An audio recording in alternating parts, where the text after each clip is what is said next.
up guys, and welcome back to another video on my channel. And today we are doing something a little different. This will be done every single Sunday, and we are basically going to read about one sides of, well, 2 pages, but the first side of each page. And as you can see, this is the 35 years of Wrestlemania, so we're going to get into this one. I'm gonna read through it as well. I think this will be a little fun thing, something new to do on the channel. So this will be every Sunday. Of course, I'll record the videos during the weeks and these will be posted. So the first one will probably be the introduction. This will be the introduction of the book. So this is the front cover of the book that we're going to be reading, and of course you got the back cover. So let's open this up.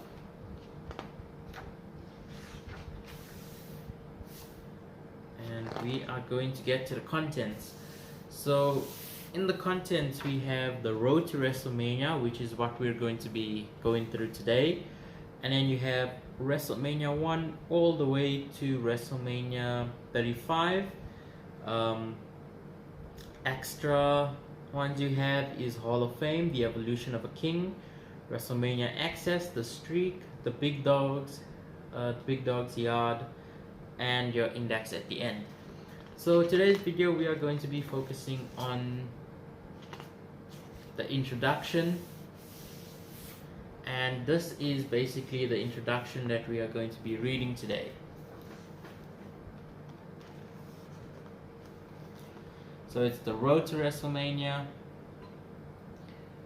and as you can see, these are the type of photos. I will zoom it in when we start, so don't worry. Towards the end of the video, I'll do a close-up on all of the photos, all the pictures, and how this page looks. So welcome to episode 1, which is the road to WrestleMania. Of course, after this is WrestleMania 1, which is 6 pages, but we will basically do one side like this as part 1, part 2, part 3, part 4, just to keep it going. It is a big book. It's about 250 pages, or 250 on the dot, so that's not including the index. So we have a lot. We'll see how much we read when it comes to the big ones, maybe 2-3 pages, who knows, we'll see how we get to it. So of course we have the road to WrestleMania, and I want to put the book like this so you guys can actually see the cover of it. I just need to put my head down a bit because the flash is hitting me in the eye. Cool, so let's begin. So of course I grew up watching this and I still do watch it, so in terms of finding out everything from the beginning, it is going to be interesting to see how it all came with the superstars like Hulk Hogan and everyone, and how they started. So if you didn't know any of this, we're both going to be learning something today out of this. So it says, the road to WrestleMania. In the midst of the 1980s home entertainment boom, Vince McMahon saw WWE's fan base converging with the audiences of mainstream rock and roll, primetime television, and pop culture like never before. Sensing a captivating opportunity, McMahon envisioned the future of his company with younger fans and their families filling large venues. He knew that, as in rock and roll culture, electrifying music, colorful attire, and sensational entrances were essential to providing a singular, entertaining, and big experience. If you could devise creative, well-executed cross-promotions to combine the strengths of WWE with the going MTV craze, because MTV was big back in the day, now not so much, the results could propel both companies to unprecedented notoriety. So Happenstance yielded the initial alliance of these two juggernauts. On an airplane flight, legendary WWE personality Captain Lou Albano, some of the names, we'll try and pronounce them, met pop music megastar Cyndi Lauper. I think it's like that, it's Lauper. Lauper's then boyfriend and manager David Wolf was a huge WWE fan and suggested the two find a way to work together. This had to be handed and handled delicately. During these television years, professional wrestling was still shrouded in secrecy to uphold the personalities and storylines portrayed on television. Good guys and bad guys were forbidden to be seen together in public. If a superstar so much as went to a restaurant and an adversary was already there, one of them would have to leave. As the first step, Albano was cast as Lauper's father in the music video for her smash hit Girls Just Want to Have Fun. The combined popularity of the video and Albano's famous WWE persona planted the seeds of the rock and wrestling connection. And Lauper prepared for her debut on WWE programming. Because Albano was considered a WWE villain, he would have to extend his appalling behavior toward Lauper in front of WWE fans. It was arranged for Albano and Lauper to engage in a heated dispute on Roddy's Piper comeback talk show. My word, why did they give so many nicknames? Roddy Piper. Literally, they named him twice Roddy. So Rowdy, okay, we're just going to say it once. Roddy Piper comeback to talk show. Piper's Pit. That's what the talk show was called. On July 23rd, 1984, American television featured these two popular genres coming together as one. The event was WWE's The Brawl to End It All. Broadcast nationally on MTV, millions tuned in to see Captain Lau's fabulous Moolah defend her undefeated Women's Championship reign against rising star Wendy Richter, who was aligned with Lauper.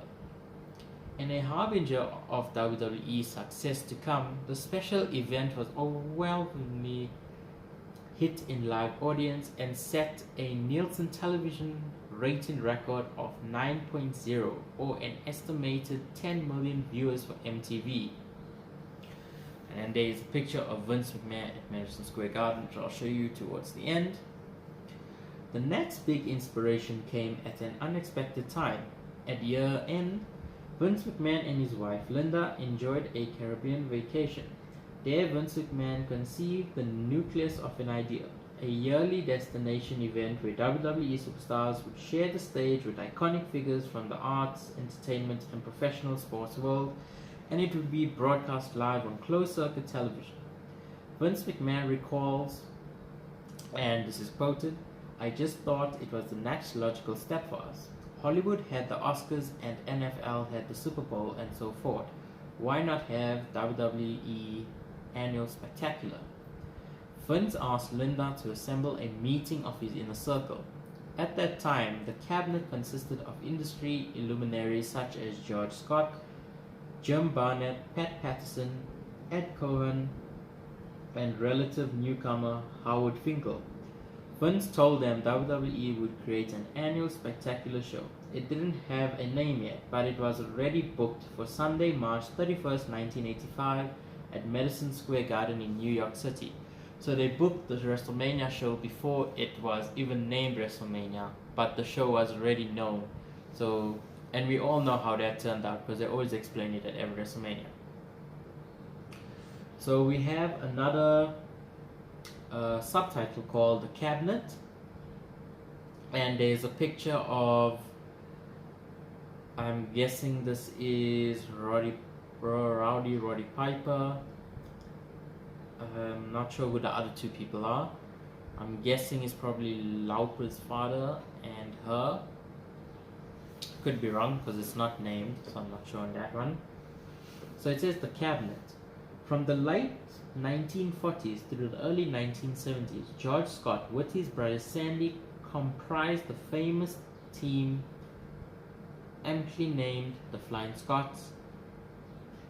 Recovered for his work behind the scenes creating matches, George arrived in WWE's front office in 1983.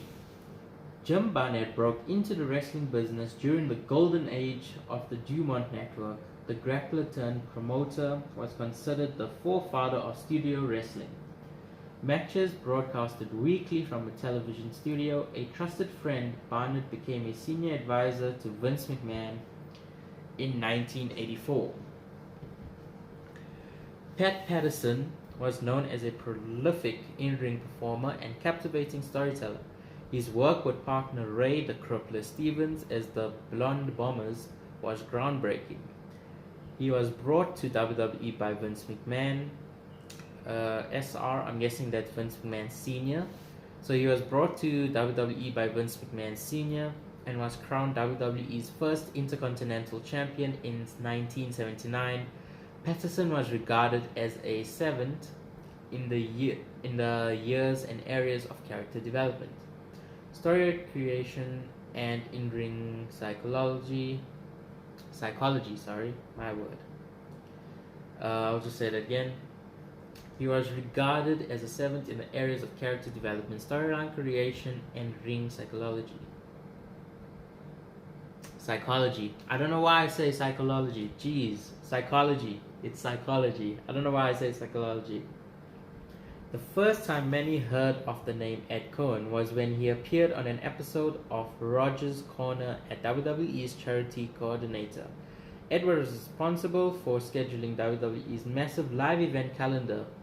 With an incredible Rolodex of contacts, he booked celebrity talent including Liberace, the Rockettes, and Billy Martin. Through WWE's national television syndication and home video line, Howard Finkel became known as the voice of WWE. Howard handled a myriad of roles, from columnist for WWE's Victory magazine to arranging talent, travel, and recording voiceovers. Finkel is also distinguished as the first-time full employee hired by Vince and Linda McMahon. So that's basically the introduction in this book, The Road to Wrestlemania.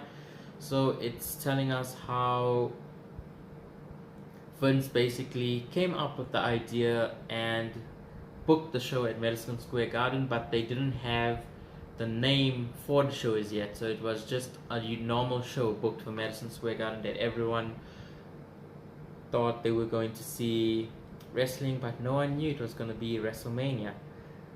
So I am going to now do a close-up for you guys to show you the photos that are here, and then after that we will end this episode over here, and next week Sunday we will carry on with the very first WrestleMania and onwards. So let me just give you and show you what all these pictures look like. Alright, cool guys, so this is basically the first page we went through. As you can see, it says The Road to WrestleMania. It has the WrestleMania stage in the modern era, and then we have the first picture, which is Vince McMahon and Madison Square Garden, as well as the other picture which has Roddy Rowdy Piper, and I'm not sure who the other two are. I'm guessing it's Lauper's father and Lauper, or it's either, not too sure because it's not telling me on here who it actually is. But those are basically what we went through in this video. There you have it guys, this was The Road to WrestleMania, episode 1 of the 35 years of WrestleMania book reading session. And as you can see, this is basically what we went through. I did show you a close-up of everything. So in terms of saying that, I will see you guys next time for the second episode, which will be WrestleMania 1.